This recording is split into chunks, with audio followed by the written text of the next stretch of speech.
Assalamualaikum warahmatullahi wabarakatuh. Saya Edu Luisiva Putri Setiadi, mahasiswi Universitas Pembangunan Jaya, Prodi Akuntansi Angkatan 2022. Kali ini saya akan menjelaskan materi mengenai akuntansi untuk persekutuan. Bentuk badan hukum perusahaan di Indonesia. Yang pertama ada perusahaan perseorangan. Perusahaan ini mudah untuk didirikan. Perusahaan yang didirikan hanya dengan satu orang dan dapat membuat keputusan bisnis tanpa konsultasi dengan pihak lain. Nah, perusahaan perseorangan ini menyediakan jasa profesional seperti pengacara, arsitek, agen properti, dokter, dan lain-lain. Selanjutnya ada persekutuan. Persekutuan inilah yang akan kita bahas nantinya di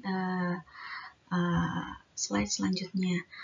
Persekutuan merupakan gabungan dua orang atau lebih dan menjalankan usaha untuk mendapatkan laba. Di Indonesia terdapat 3 jenis persekutuan, yaitu persekutuan perdata, firma, dan persekutuan terbatas atau CV.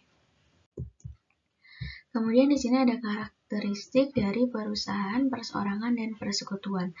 Dalam hal kerumitan dalam pendirian itu kalau perseorangan itu sederhana, sedangkan untuk persekutuan itu sedang. Dalam hal liabilitas hukum itu keduanya sama, tidak terbatas. Dalam hal perpajakan keduanya pun sama, tidak dikenakan pajak. Kemudian dalam hal keterbatasan masa keduanya sama, yaitu terbatas. Dan yang terakhir yaitu akses modal, untuk keduanya sama, yaitu terbatas. Persekutuan itu apa sih? Persekutuan dibentuk berdasarkan sebuah kontrak perjanjian persekutuan. Perjanjian tersebut harus mencantumkan pernyataan yang menyangkut hal-hal yang berhubungan dengan jumlah investasi, batas penarikan investasi, pembagian laba atau rugi, keikutsertaan, dan pengunduran diri rekan. Penggolongan persekutuan. Di sini ada firma dan persekutuan terbatas atau CV. Firma merupakan bentuk persekutuan lain yang biasa ditemukan di Indonesia. Jadi ini kita sering temui ya di Indonesia. Kemudian firma ini tidak memiliki rekan pasif. Jadi si firma ini hanya memiliki rekan aktif sehingga seluruh rekan mempunyai tanggung jawab yang sama menurut hukum. Firma secara luas digunakan untuk kantor-kantor kisah profesional seperti kantor hukum dan kantor akuntan.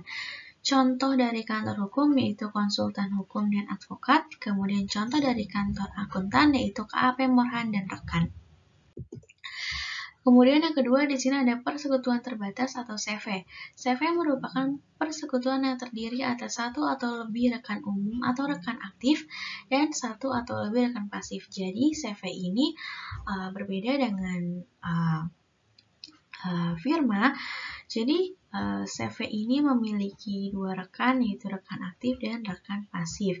Rekan aktif secara pribadi bertanggung jawab atas seluruh utang persekutuan, sedangkan untuk rekan pasif hanya menyumbangkan modal untuk persekutuan dan hanya bertanggung jawab sebesar jumlah kontribusinya saja. Di Indonesia, CV secara luas digunakan untuk UMKM atau usaha kecil dan menengah. Contoh CV di Indonesia yaitu ada CV Cemara Group Indonesia di Medan, yaitu menjual minyak palem, kelapa, dan rempah-rempah. Contoh lain yaitu ada CV Serayu di Timika, Papua, yaitu menjalankan hotel Serayu dan restoran. Kemudian di sini ada pendirian persekutuan. Aku udah siapin ilustrasinya. Diasumsikan Jaka dan Riza pemilik toko perangkat keras yang semula bersaing. Jadi tadinya ini ada dua toko, tetapi mereka sepakat untuk menggabungkan usaha. Jadi sebuah persekutuan. Nah, si Jaka ini sepakat untuk memberikan kontribusi. Ini kontribusi yang diberikan oleh si Jaka. Itu ada kas, piutang usaha, persediaan peralatan toko, kemudian ada peralatan kantor, pengisian piutang tetap tagih, kemudian ada utang usaha. Ini harusnya dibatasi. Nah, ada pembatasnya. Kemudian ayat jurnal untuk mencatat aset dan liabilitas yang dikontribusikan oleh si Jaka. Itu ini kita taruh lagi aja di sini. Jadi ini kita tinggal taruh mana yang di debit dan mana yang di kredit. Jadi yang di debit itu ada kas, ada piutang usaha, ada persediaan, kemudian peralatan toko, dan peralatan kantor. Nah, sisanya kan ini penyisian piutang tak tertagih sama utang usaha.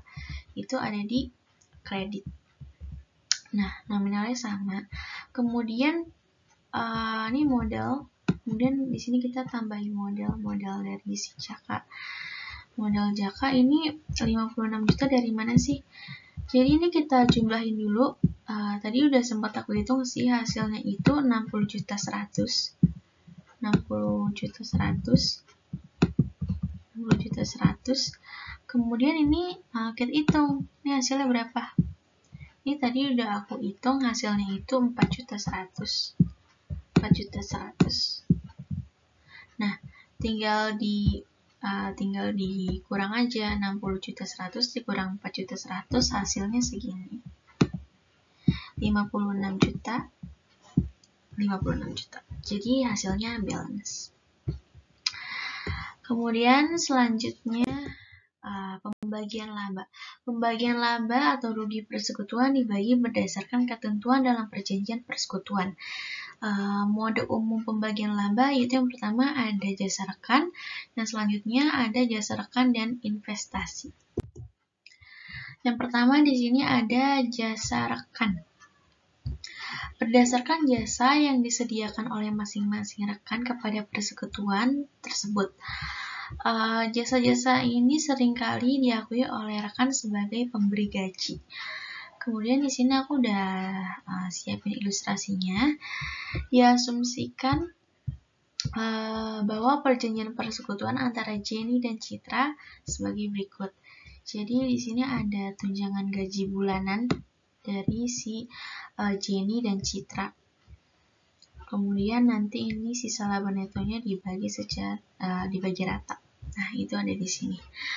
Nah, ada di sebelah yang atas kanan ini. Pembagian laba akan dilaporkan di bawah laporan laba rugi persekutuan. Laba neto sebesar 150 juta sebagai berikut.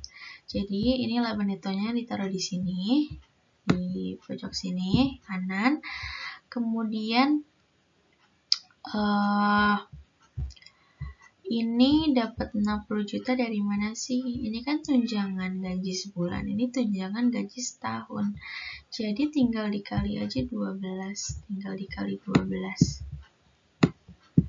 Kali 12, ya 5 juta dikali 12 sama dengan 60.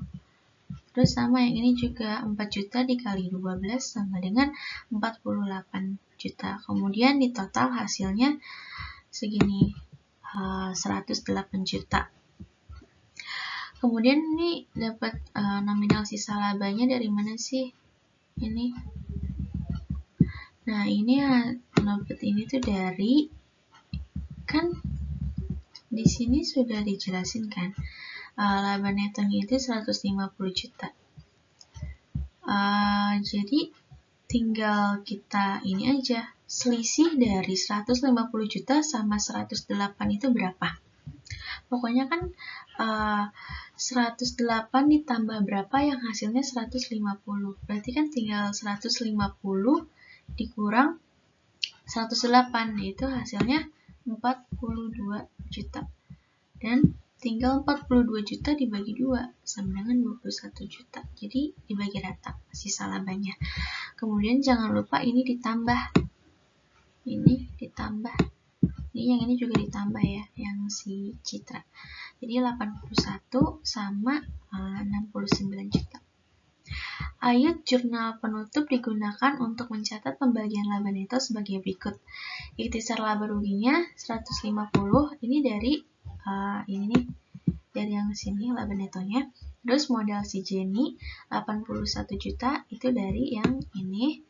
Kemudian modal si Citra itu 69 dari sini. Selanjutnya ke jasa rekan dan investasi. Sebuah perjanjian persekutuan dapat membagi laba berdasarkan tunjangan gaji dan berdasarkan jumlah saldo masing-masing rekan. Kemudian salah satu metode pembagian laba persekutuan yaitu ada tunjangan gaji rekan, bunga atas investasi modal, kemudian sisa laba neto dibagi sesuai dengan kesepakatan. Jadi dibagi rata. Kan ada 3 poin kan? Nah, 3 poin ini masuk ke sini. 3 poin tadi ini dia. Jadi di sini masih mirip-mirip kayak tadi. Ini ada ilustrasinya juga. Diasumsikan bahwa perjanjian persekutuan antara Jenny dan Citra sebagai berikut. Ini gaji sebulan sama kayak tadi, ini gaji. Kemudian di sini ada bunga sebesar 12% atas saldo modal masing-masing per 1 Januari. Di sini ada keterangannya, ada 160 sama 120. Kemudian ini sisanya dibagi 2, ini kayak tadi yang 21 juta. Jadi dia harus dibagi sama rata sisa laba netonya. Kemudian di sini laba netonya sebesar 150 juta sama kayak tadi. Itu 150 jutanya ditaruh di kanan atas. Kemudian tunjangan gaji tahunan itu sama kayak tadi dikali 12. Dikali 12 sama kayak tadi. Karena kan per tahun kan. Jadi 60. Si Citra ini 48. Nah, terus sebentar. Terus di sini ada tunjangan bunga. Tunjangan bunga 19.200 sama 14.400 itu dari mana sih? Itu dari ini. Ini ada keterangannya di sini. 160 juta dikali 12% sama dengan 19.200. Kemudian di sini 120 juta dikali 12% yaitu 14.400. Kemudian kita tambah hasilnya segini. Nah, itu tuh hasilnya tuh ditambah nih. Hasil ini tuh ditambah dan menghasilkan 141 juta 600. Nih hasilnya kan segini. Nah, terus kita nyari nih yang tadi lagi kayak tadi, yang sisa laba neto. Jadi dibagi sama rata. Sama sih kayak tadi, 141.600 ini ditambah berapa yang hasilnya bisa jadi 150 juta. Ya, tinggal 150 juta dikurang dengan ini dikurang jadi 150 juta dikurang 141.600 sama dengan ini 8.400. Kemudian dibagi 2 jadi hasilnya sama rata. Kemudian ayat jurnal untuk menutup akun ikhtisar laba rugi dan pembagian laba sebagai berikut. Ini juga masih sama kayak yang sebelumnya, ikhtisar laba ruginya 150 itu dari sini, 150 dari sini. Terus di sini ada modal si Jenny itu dari sini, dari totalnya si Jenny. Terus di sini ada modalnya si Citra 66 juta 600 tuh dari sini. Ini dari sini. Udah kayak gitu. Kemudian di sini ada keikutsertaan rekan. Seseorang dapat bergabung dalam persekutuan dengan cara yang pertama, membeli hak atas kepemilikan dari satu rekan yang ada atau lebih. Yang kedua, menyumbangkan aset kepada persekutuan. Nah, di sini udah ada gambarnya. Jadi aku bakal jelasin cara bacanya gimana. Jadi di sini ketika rekan baru membeli hak kepemilikan kepada rekan yang ada, maka efeknya itu nggak ada apa-apanya. Maksudnya, jadi tidak ada perubahan pada aset persekutuan. Jadi nggak ada efek apa-apa untuk si aset persekutuan ini. Kemudian untuk yang sebelah kanan ini jadi ketika rekan baru mengkontribusikan aset kepada persekutuan, itu kayak hak kepemilikannya. Jadi hak kepemilikan aset persekutuan ini meningkat gitu. Simpelnya seperti itu. Lanjut, di sini ada bonus para rekan. Bonus biasanya dibayarkan kepada rekan-rekan yang ada atau rekan yang baru. Diharapkan akan memberikan kontribusi yang lebih tinggi dibandingkan keuntungan normal di masa depan. Di sini cara bacanya itu